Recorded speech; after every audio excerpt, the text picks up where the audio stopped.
DK Shiv Kumar Karnataka के deputy CM हैं। कर्नाटक कांग्रेस के अध्यक्ष हैं, लेकिन उनका जलवा देखना हो तो इस तस्वीर को देखिए। मुकेश अंबानी के घर शादी समारोह में डीके भी मेहमान थे। बहुत सारे लोगों से मिले भी डीके की एक फोटो वायरल हुई जिसमें वो ब्रिटेन के पूर्व पीएम टोनी ब्लेयर के साथ गपशप करते दिख रहे हैं। खैर चलिए, इस समय मामला ये नहीं है कि डीके और टोनी ब्लेयर मिले तो क्या बात हुई। इस समय मामला ये है कि जिस पुराने केस में 6 महीने पहले उन्हें सुप्रीम कोर्ट से बड़ी राहत मिली थी, उसी केस में सुप्रीम कोर्ट के ही आदेश से मुश्किल जरा बढ़ गई है। क्या है पूरा मामला, बताएंगे सब इस रिपोर्ट में।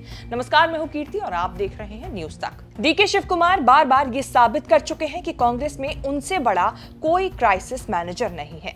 अभिषेक मनु सिंघवी के राज्यसभा चुनाव में हार के बाद हिमाचल प्रदेश में कांग्रेस की गिरती सरकार को बचाना उनके लेटेस्ट क्राइसिस मैनेजमेंट का हिस्सा था। डीके की क्राइसिस मैनेजर वाली काबिलियत की पहचान तब बनने लगी थी जब उन्होंने 2017 में गुजरात के राज्यसभा चुनाव में अहमद पटेल जैसे दिग्गज नेता के फंसे चुनाव को जिता दिया था।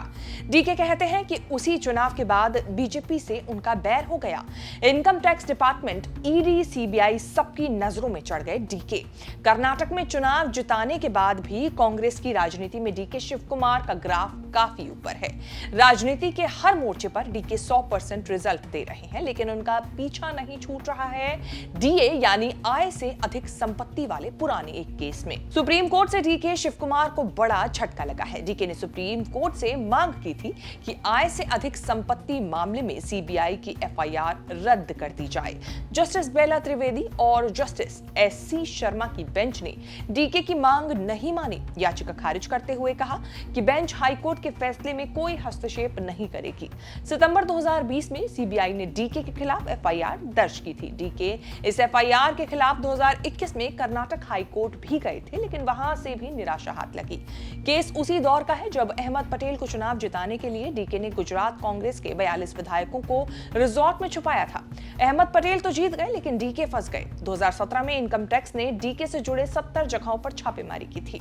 इनकम टैक्स ने डीके पर टैक्स चोरी के आरोप लगाए। फिर मनी लॉन्ड्रिंग के शक में ईडी ने जांच में एंट्री ली।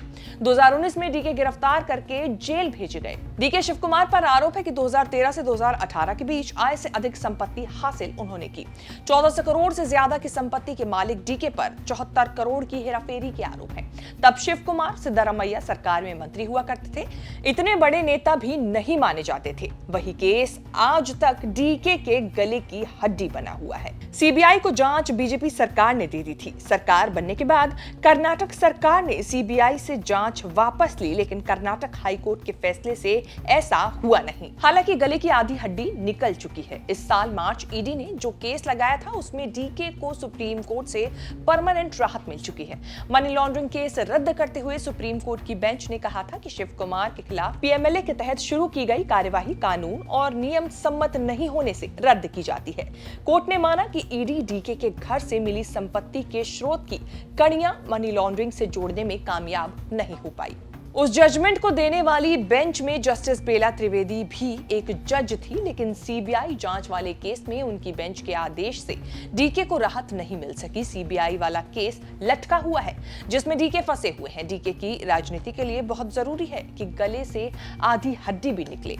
डीके कर्नाटक में सीएम के दावेदार माने जाते हैं। कहा जाता है कि चुनाव जीतने के बाद भी करप्शन वाली जांच से उनके सीएम बनने के सपने को झटका लगा था। जांच जब तक चलती रहेगी, डीके की राजनीति में रोड़े अटकते रहेंगे। अब देखना होगा ये जांच आगे जाके किस मोड़ पर जाकर रुकती है या खत्म होती है। ये रिपोर्ट आपको कैसी लगी, कमेंट करके जरूर बताएं। इस तरह की खबरें आगे भी देखने के लिए आप बने रहें न्यूज तक के साथ।